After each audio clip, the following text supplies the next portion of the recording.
दोस्तों, वो कौन सा ऐसा देश है जहां जाने के लिए आपको वीजा की जरूरत नहीं पड़ती है? वो कौन सा ऐसा देश है जहां लड़कियों को एक से अधिक पुरुषों के साथ संबंध बनाने की आजादी है?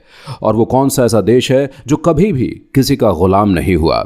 अगले कुछ मिनटों में आपको इन सभी सवालों के जवाब और ऐसे अमेजिंग फैक्ट्स जानने को मिलेंगे, तो बने रहिए हमारे साथ इस वीडियो के एंड तक। दोस्तों, नेपाल हिमालय की गोद में बसा हुआ एक छोटा सा देश है जो अपने खूबसूरत झील, पहाड़ और बांधों के लिए दुनिया में मशहूर है।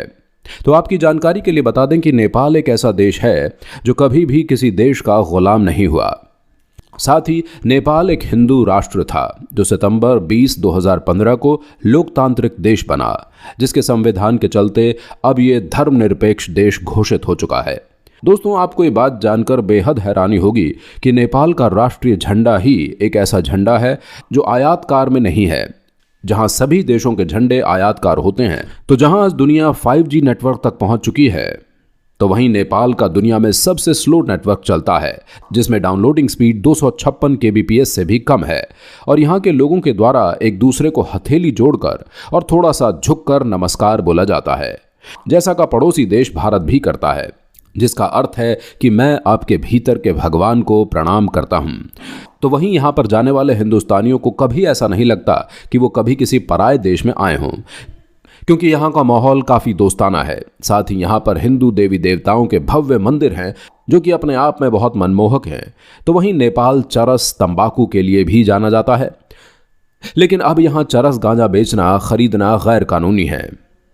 साथ ही साउथ एशिया का सबसे पुराना देश है नेपाल, और यहाँ पर 123 भाषाएं बोली जाती हैं। और दुनिया का सबसे छोटा आदमी नेपाल का ही है, जिसका नाम है चंद्र बहादुर, जिसकी लंबाई 54.6 सेंटीमीटर है।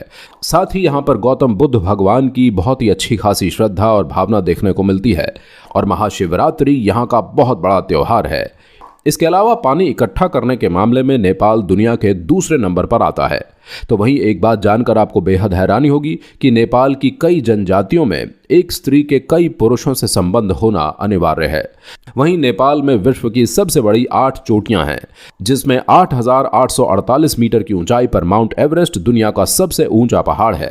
लेकिन नेपाल की आधी से ज्यादा जनसंख्या $1 प्रतिदिन से कम पैसों में गुजारा करती है, इसलिए नेपाल दुनिया के सबसे गरीब देशों में से एक है।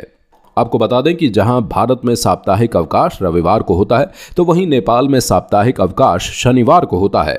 जहां सीता माता का जन्म मिथिला नेपाल में हुआ, जहां राम भगवान के जन्म स्थल के नाम पर एक टेंट बना हुआ है, तो वहीं जनकपुरी नेपाल में सीता माता के जन्म पर एक विशाल सीता महल बना हुआ है। नेपाल की लुप्त प्रजाति में सुंदम हिम तेंदुआ और लाल पांडा एक सींग वाले कैंडी का समावेश है। नेपाल का सबसे फेमस फास्ट फूड मोमोज हैं।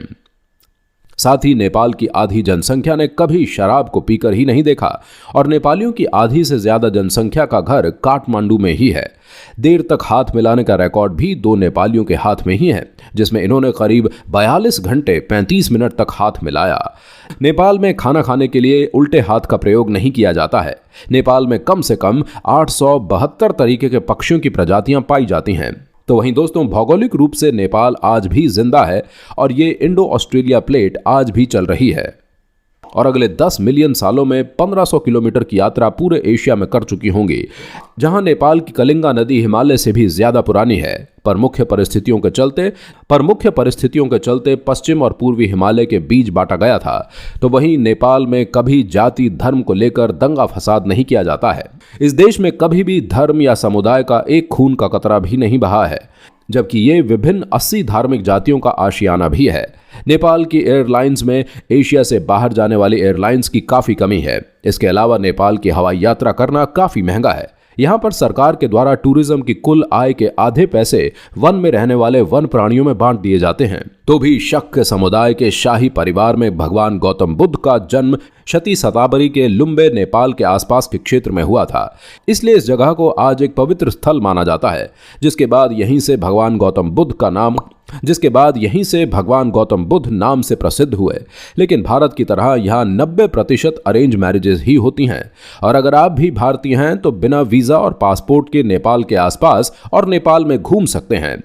इसके लिए आपके पास आधार कार्ड होना बहुत जरूरी है। तो दोस्तों, कैसी लगी आपको ये नेपाल की जानकारी? कमेंट करके हमें जरूर बताएं। साथ ही इन अमेजिंग वीडियोस को देखने के लिए हमारे चैनल को सब्सक्राइब भी कर लें।